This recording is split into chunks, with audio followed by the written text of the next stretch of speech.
Hello and welcome back. This is Coach Steve Daly with segment number 3 in the course in time, where you're learning 3 critical laws and 9 essential principles that define your competency in time mastery. Now, as I've already told you, we are working through a very important time mastery framework. Principles, you're learning principles that honor the 3 laws. We're right now working on honoring the law that says time makes room for what we choose. We talked a little bit about the choice that you have in your mindset about time, and today we're going to be talking about principle number 2 that says, if you don't take care of the goose, it won't lay golden eggs. Now, there's no mystery here. You are the goose. And if you're going to lay golden eggs, i.e., have great success in life, well, you've got to take care of you. You've got to take care of what's important to you. Now, in my over 30 years in coaching successful entrepreneurs in all aspects of all industries that you might be able to name in the marketplace, in those relationships, I've learned that everyone focuses on and desires success and fulfillment in 4 and only 4 essential areas. Those areas are wealth, health, connection, and influence. And I'll walk through these very quickly, but I want you to really think about this. Of course, you're in business because you are seeking a new level of wealth that's under your control. But how much money you're making, how much money you're generating, say in a year, is only one small aspect of true wealth. Of course, we want to pay attention to earning as much as we can, but we also want to accumulate as much as we can, because there's nothing better than to have the confidence in navigating life that you don't have to worry about money.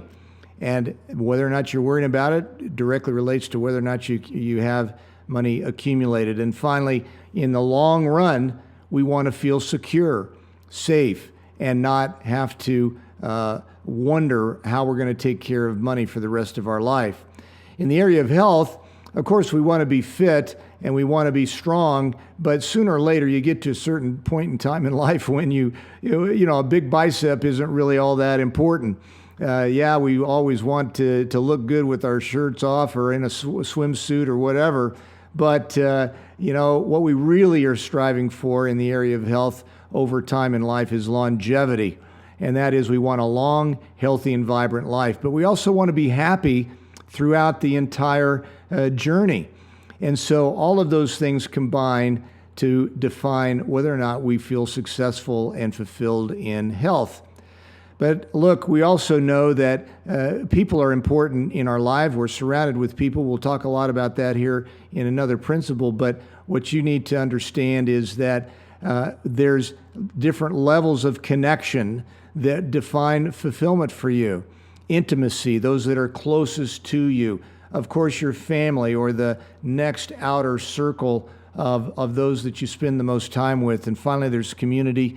It can stretch as far as the neighborhood and then even out and beyond to the world.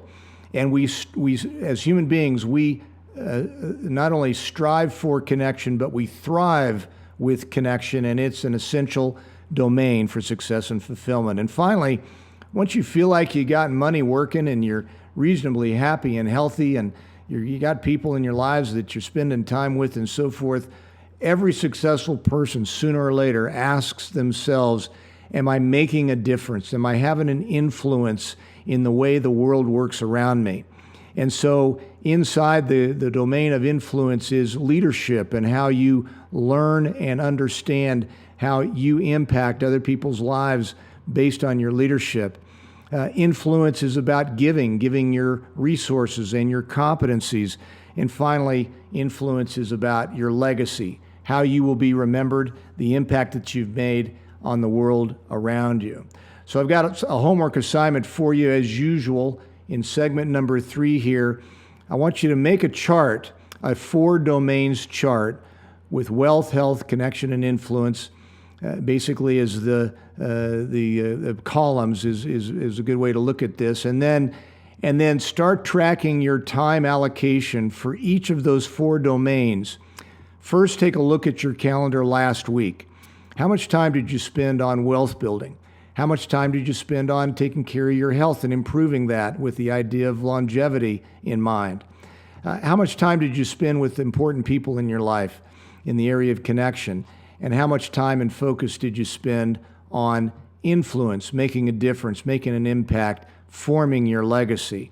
And then in the week ahead, do the same thing. Take a little bit more notice in terms of how you're allocating time. And that will show you a very stark reality into how balanced your focus is in how you use time, how you're choosing to use time. And it's an opportunity for you to make a new declaration. If you're not taking good enough care of yourself from a health perspective, well, let's do something about that. If you have a desire and you feel behind in the area of wealth, well, it's all about whether or not you're choosing to focus your time and how much time you're focused on addressing that.